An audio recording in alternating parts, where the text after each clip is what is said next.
Jadi orang itu kalau ngaji itu harus khatam. Jangan semuanya kena pertanyaan. Dan kalau semuanya kena pertanyaan nanti repot. Kalau Nabi Muhammad ditanya waman Nabi juga. Nabimu siapa? Lu kan terus jadi aneh. Jadi makanya ketika Sayyid Muhammad semua ulama lah, nggak ada am kecuali ditaksis, kecuali sifatnya Allah. Misalnya bikulli syai'in alim ya benar-benar bikulli syai'in. Tapi kalau am semuanya pasti ada taksis, meskipun dalam muhawarah muhadasah biasa. Misalnya contoh gampang, istri kamu baru seneng kamu, mas nak pengen apa-apa itu lapor aku, gak apa-apa mas, mesti aku seneng gak sama lapor. Iku di aku pengen wayo. Wah langsung jadi apa wae. Mesti apa wae maksudnya kecuali itu gitu. Padahal kalau ngomong ya mas sampean ingin apa saja tak dukung. Terus sampean bilang pengen iku wayo. Kira-kira disetujui apa enggak? Sama seperti kita kalau punya teman akrab, wah senang omahku gak apa-apa, anggap ya omahmu dewe. Terus mlebu-mlebu kamar. Jadi tidak ada am kecuali ditaksis. Artinya kalau ada cerita bahwa orang mati pasti ngalami ditanya mungkar nakir, itu pasti ada am yang ditaksis. Itu pasti juga dialami para anbiya, para auliya. Karena ciri utama wali itu la khaufun alaihim walahum yahzanun. Kemudian saya yang mau cerita ya, supaya sampean bisa menghadapi dunia global ini, tak bawa tafsir Munir termasuk tadi. Kenapa orang Islam, Rasulullah SAW itu lebih senang kalau yang menang itu orang Nasrani, Nasrani Romawi, ketimbang yang menang itu orang Faris, dalam hal ini ateis. Karena orang ateis itu lebih ngeri.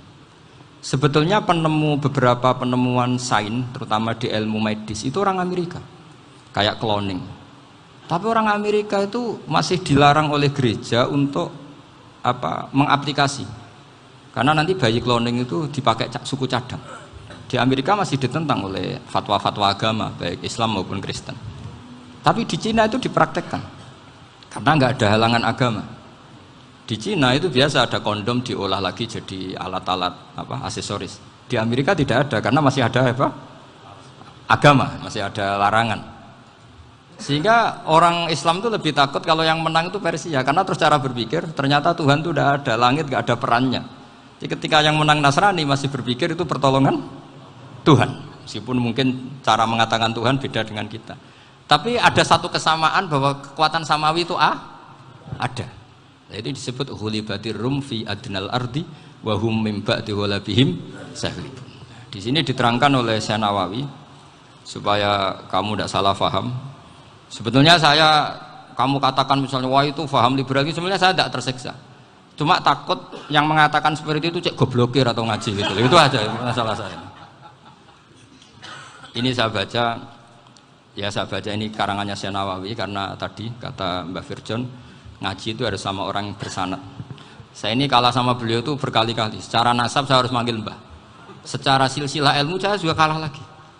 Saya sering disewani sama cucu-cucu Syekhona Khalil. Kiai Siddiq itu termasuk murid dekat beliau, Syekhona Khalil. Kalau itu berarti kan Gus Wirjon, Ahmad, terus Mbah Siddiq. Mbah Siddiq ngaji Syekhona Khalil. Syekhona Khalil itu pernah ngaji langsung sama Sayyid Zaini Tahlan. Berarti beliau dari Sayyid Zaini Tahlan itu baru generasi kelima. Sementara saya itu sudah ke-7 atau ke-6. Saya, Mbah Mun, Mbah Karim misalnya, Mbah Hashim, Mbah Mahfud Termas, Sayyid Abi Bakar Sato yang arangnya Anatul Tolibin, baru Sayyid Zaini Tahlan. Berarti saya ke-7, kalah lagi. Tapi untuk jadi wali biasanya cepat saya. Karena syaratnya jadi mbah itu ngalah demi putu. Jadi kalau beliau ngotot, saya dulu Gusti, saya mbahnya. Wah itu mbah yang nggak baik. Pasti jatahnya dikasihkan apa? Cucunya dulu. Makanya Abdul Muthalib itu orang yang dapat wangsit, tapi yang jadi nabi itu cucunya. Jadi dalil saya banyak. Sebenarnya Abdul Muthalib itu sudah sering dapat wangsit. Karena saya bahasakan wahyu, nabi yang protes, enggak nabi kok dapat wahyu. Tapi sebetulnya Abdul Muthalib itu masyhur. Kalimat-kalimatnya menunjukkan bahwa beliau itu sudah dapat wahyu kalau nanti cucunya itu jadi apa? Nabi. Makanya senangnya bukan main Abdul Muthalib sama Rasulullah. Putu seneng, mbah seneng putu. Jadi mungkin, jadi sampean enggak usah protes loh. Yang jadi wali kok cucunya. Loh, betul. Dulu Mbah Hamid Pasuruan itu kalau Mbah Ahmad Siddiq ke sana, Mbah Hamid Pasuruan kalau manggil Mbah Ahmad Siddiq itu paman. Karena tak pikir. Saya tuh kalau pergi itu seneng ngebis, bukan karena saya tidak punya mobil, tapi saya sering mau butuh itu supaya agak diganggu. Karena saya tuh harus punya waktu sendiri. Kalau bis kan ketemu orang nggak kenal, tapi sekarang ya agak susah, banyak yang kenal. Dan susahnya lagi nggak minta ijazah, minta foto. Aduh. Repot tuh. Mau dibenci itu umatnya Rasulullah Shallallahu Alaihi Wasallam. Mau disetujui itu sanatnya mana? Kalau ketemu orang alim minta apa? Foto. Itu nggak ada sanatnya. Nggak tahu saya itu mazhab dari mana itu. Ya mazhab milenial yang jelas itu kan.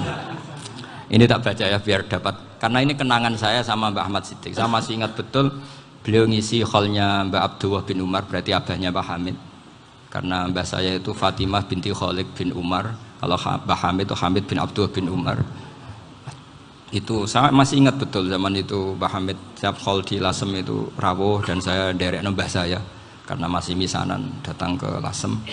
Itu beliau pas itu ngisi sama Mbah Mun. Mbah Mun masih muda, Ki Ahmad Siddiq sepuh senior.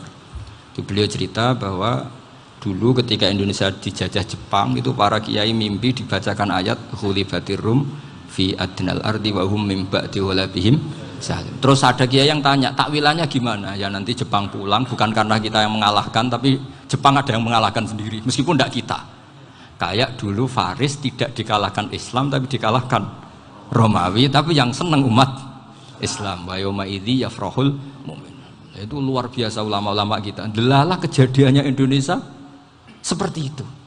Yaitu kita tidak mengalahkan Jepang, tapi Jepang pulang sendiri karena dikalahkan apa? Sekutu.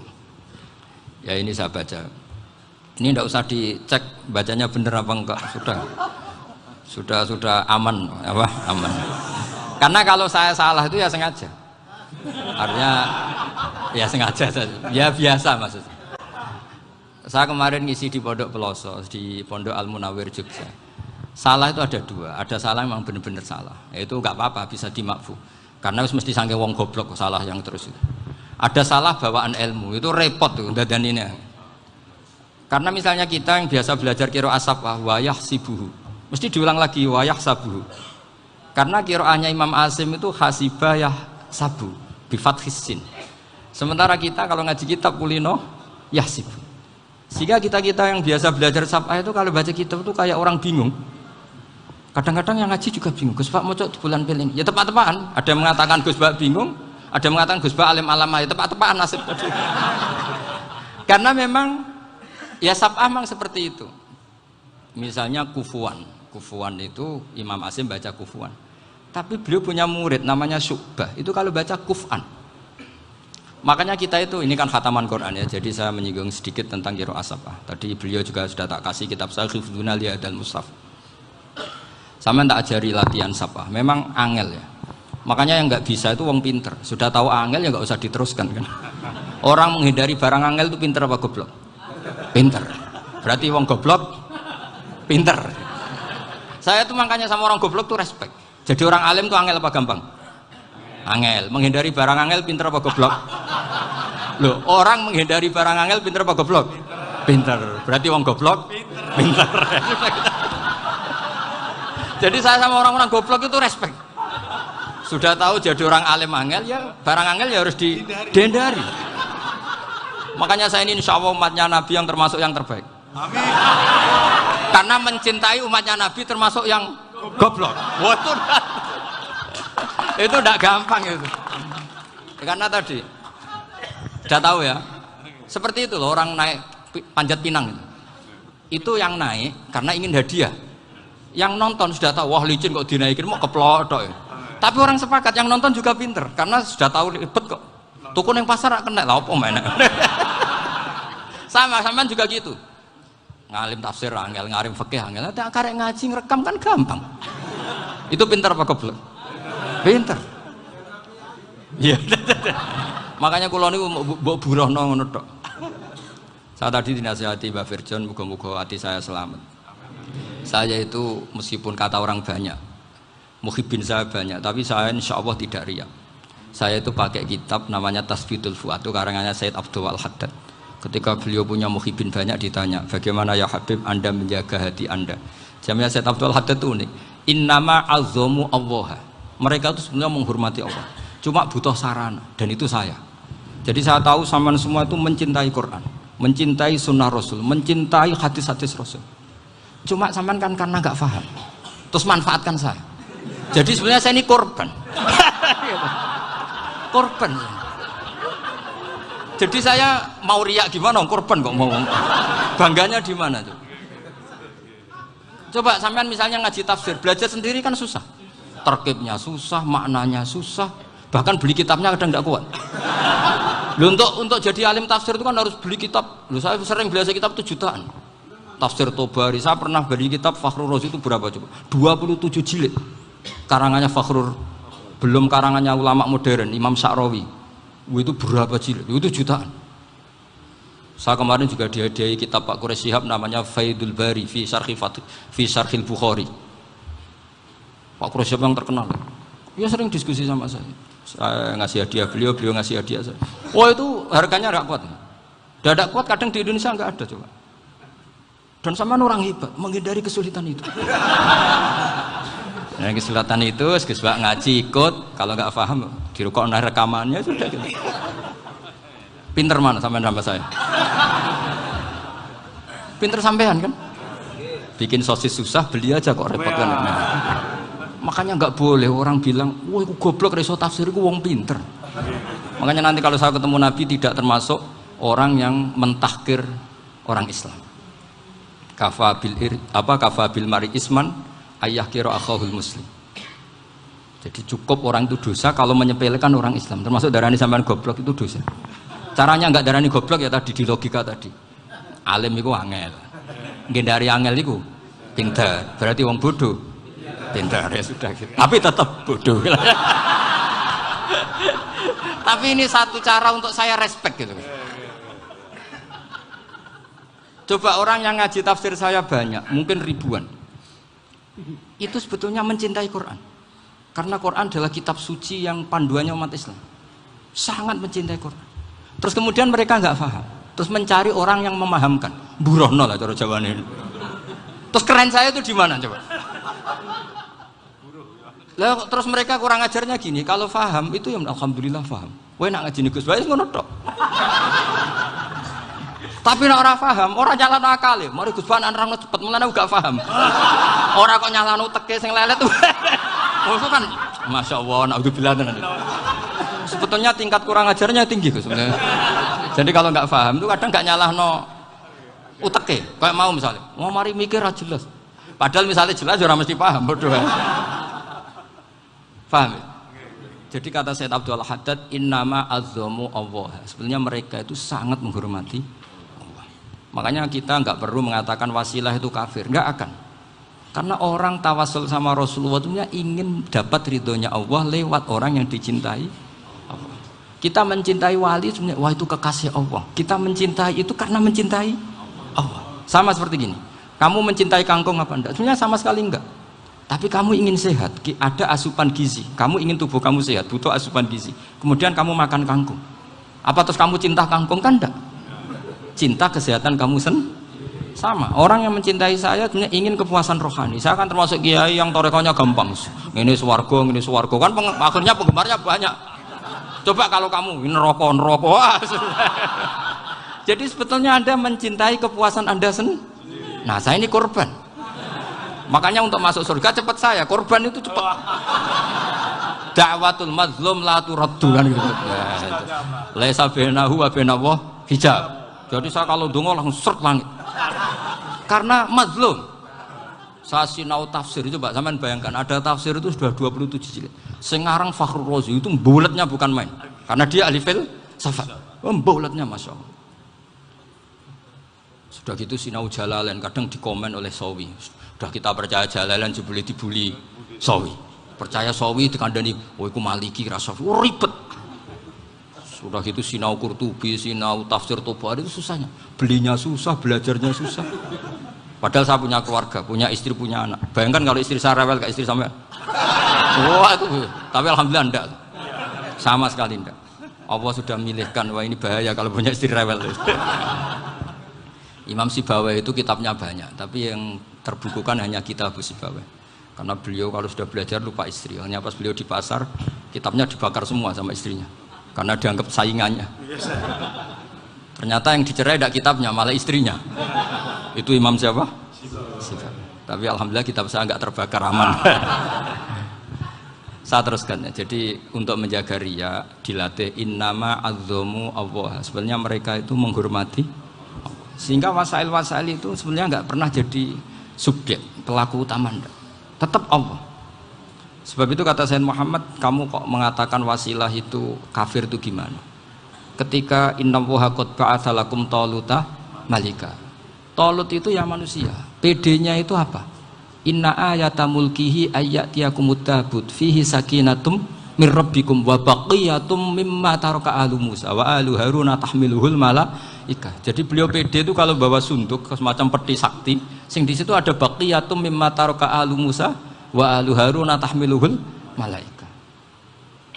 Ya kayak semacam jimat. Tapi saya bukan mensyariatkan jimat enggak, karena nanti banyak penjual yang pembohong juga gitu loh. Cuma cerita, kamu tidak usah mengatakan kafir. Dulu Talut PD-nya kalau bawa sunduk semacam peti kesaktian yang di situ ada baqiyatum mimma taraka alu Musa wa alu Haruna tahmiluhul malaika. Sehingga Khalid bin Walid meskipun beliau sahabat dan menyaksikan wajah Rasulullah SAW, itu bawa sya'aratun min sya'aratihi Rasulullah SAW, bawa rambutnya Nabi.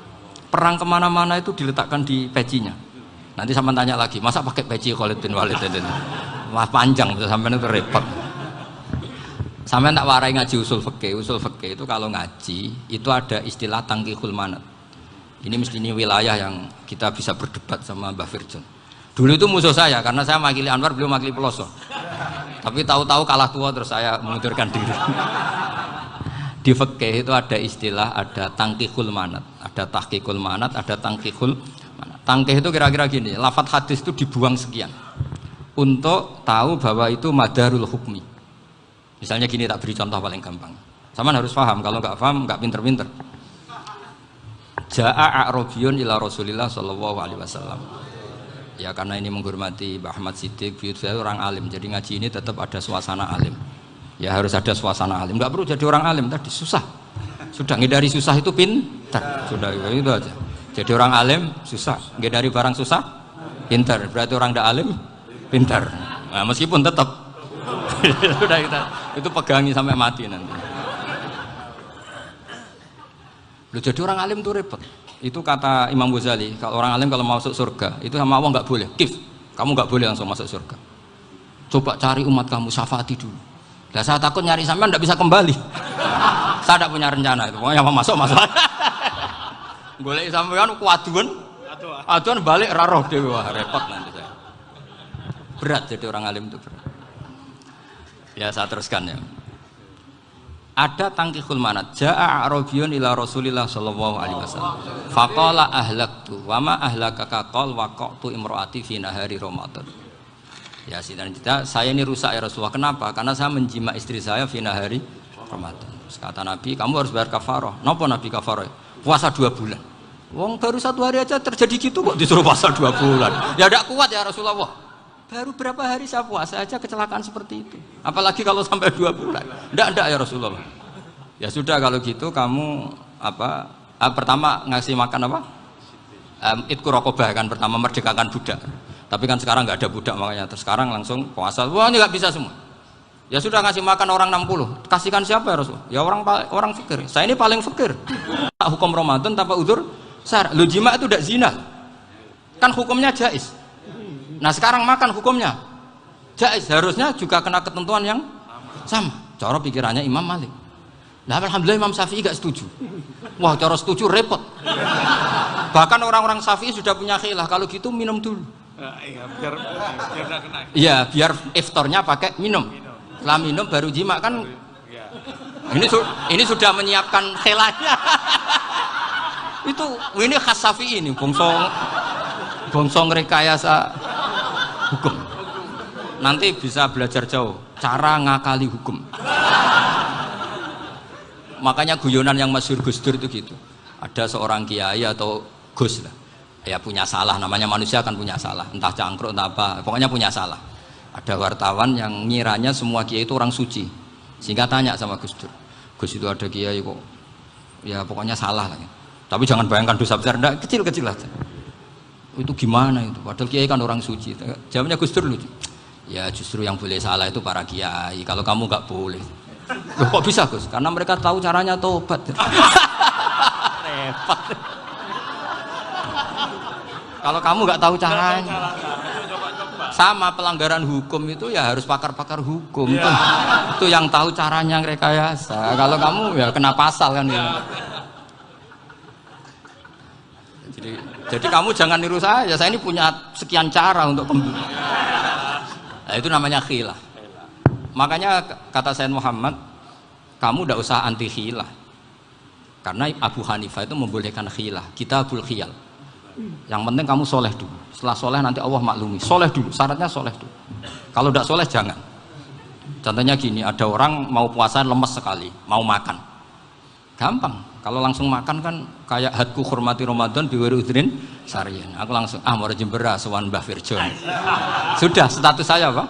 Musafir. Ya, sudah berangkat aja sampai Tuban makan. Nanti kalau nggak jadi ya nggak apa-apa, sudah kan mulai pergi sudah musafir.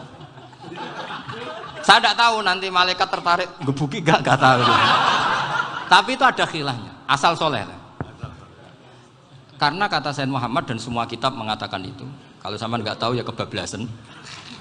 Nabi Ayub, nabi yang terkenal Gudiken itu siapa? Ayub ya. Itu yang Israiliyatnya akan seru lah. Gudikan dikukur bek kreweng itu terlalu lah kalau itu. Untuk kreweng konti ning Arab ora ono kreweng itu sudah masalah itu. Singkat cerita, Nabi Ayub ketika diasingkan kaumnya itu kan nggak punya sumber makanan. Lah orang lelaki itu mulai dulu egois. Istrinya Nabi Ayub itu cantik sekali. Udah cantik, rambutnya bagus. Makanya kamu nggak usah tanya kenapa istrinya kayak banyak yang cantik. Ya warasatul anbiya, nggak boleh gitu. Kalau nggak cantik ya warasatul anbiya dari segi balak. Istrinya Nabi itu semuanya cantik. Nggak usah tanya sebabnya apa, pokoknya gitu, semuanya cantik. Singkat cerita, beberapa kali istrinya Nabi Ayub itu kerja demi bisa nafkahi Nabi siapa? Suatu saat itu tidak ada pekerjaan yang cukup untuk beli roti. Satu-satunya peluang dapat rezeki itu putrinya raja itu rambutnya berondoli. Terus ada sayembara siapa yang rambutnya bagus mau dibeli. Sampai rambutnya istrinya Nabi Ayub itu dijual. Nabi Ayub tersinggung karena itu mengurangi kecantikan. Jadi lelaki mulai dulu gitu. Udah nggak urun kalau istrinya nggak cantik itu komplain. Itu khasnya lelaki. Jadi kalau kamu gitu ada sanadnya juga, tenang saja ya. Komplain ya pegawaian itu. Saking mangkelnya Nabi Ayub terus ngendikan la adriban naki mi'ata sautin. Kamu akan saya pukuli dengan mi'ata sautin atau dengan 100 cambukan. Atau mi'ata dikhtin atau mi'ata apalah sesuai konteks zaman itu. Engko nak muni pecut tuku konti kok ribet lagi. Singkat cerita akhirnya ketahuan bahwa istrinya menjual itu demi Nabi Ayub. Allah nggak ridho kalau kekasihnya yaitu istrinya Nabi Ayub wis perjuangan kayak gitu malah kena hukuman. Tapi Allah juga nggak ingin kekasihnya yang bernama Ayub melanggar sumpah. Padahal beliau sudah sumpah, wallahi demi Allah nanti tak pukul dengan 100 kali. 100 kali dengan lidi lah misalnya, contoh yang gampang tuh lidi. Akhirnya sama Allah dikasih satu solusi. Wa khud biyadika dikhtan fadrib bihi wala tahnas. Ya sudah, lidi itu ikat jumlahnya 100. Terus pukul sekali saja. Anggap saja sudah 100. Iku pangeran sing wari ngakali ngono iku pangeran. Tapi syaratnya soleh. Syaratnya soleh. Jadi kalau kamu anti khilaf berarti anti ajarannya Allah di ayat itu. Wa khud biyadika dikhtan fadrib bihi wala tahnas. Itu dulu ada, ini cerita di Ithaf, ini cerita terakhir, ini sudah, sama jangan nama sudah. Terus pengumuman tadi, yang nggak pernah sepuh ngutang saya itu haram tadi. Karena tadi saya punya kewajiban di rumah yang bisa menggugurkan ya kewajiban yang lebih besar. Lebih besar itu ya tadi, bisa pernah guru, pernah sepuh, yang jelas nggak umur. Umur sampean menangkap itu, tua serepot itu. Ada raja itu ganteng kaya, senengannya nikah perawan cantik. Oh, itu semua kampung mesti kenal. Mungkin digilir atau gimana pokoknya. Suatu saat ada pemuda suka sama perempuan yang di kampungnya, cantik sekali. Kemudian pemuda ini ternyata pekerja di kerajaan itu. Tiap hari ditanya, wah itu yang di kamu yang cantik siapa? Mau saya nikahin gini. Wah bahaya ini saingannya raja. Jadi yang dibidik pemuda tadi itu saingannya. Si raja ini orang yang namanya raja kan gengsinya tinggi. Kaifatang kihuha wa qad ra'aitu qad qabbalaha rajulun. Kok mbok nikah piye? Saya tuh pernah melihat dicium lelaki. Wah, gak mau. Gak gelem wis kadung ditambung lan wa qad qabbalaha rajulun. Saya pernah melihat sendiri qabbalaha rajulun, dicium oleh lelaki. Wah, sudah gak minat raja langsung gak keren. Suatu saat pemuda tadi nikahi perempuan itu. Rajanya marah-marah. Kamu lelaki gak punya harga diri gini. Gak punya selera, gak punya harga diri, sudah pernah dicium orang kok tetap dinikah. Terus bilang ke raja, ta'rif manir rajul, lelaki itu siapa? Abuha. Kamu tahu lelaki itu siapa? Sopo? Abuha. Bapaknya. Saya kan hanya bilang rajulun. Pernah dicium lelaki. Lah pikirannya raja itu lelaki kue-kue ngene iki. Tapi butuhnya canom mau rojo ben gak sido itu aja tuh. Baru kayak digulirkan gitu, wakot kebalah rojulun. Wah nggak mau. Setelah itu satu saat pegawainya tadi nikahi perempuan. Kamu nggak punya harga diri gini. Kamu tahu mandir rojul apa abu? Wah nak ngono aku gak poho. Lah monggo sakniki wis bojo kula. Ora trimo wis diambung wis macam-macam. Lah itu namanya khilah. Apa? Khilah. Kalau di Balawa disebut tauriyah atau apalah. Tapi saya tidak ngajari sampean seperti itu. Sudah pinter sebelum saya ajarin. Bangsa ngakali kan sudah pinter. Ya ini terakhir tak baca Arabnya saja nanti. Bismillahirrahmanirrahim.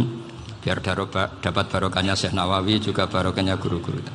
Bismillahirrahmanirrahim. Wasababu nuzuli hadil ayati annahu kana baina farisa war rumi qitalun wa kanal musyrikuna yawadduna antaghliba farisu ar-ruma. Di anna farisa kanu majusiyan ummiyin wal muslimuna yawadduna ghalabatar rum ala faris liqaunihim ahla kitabin.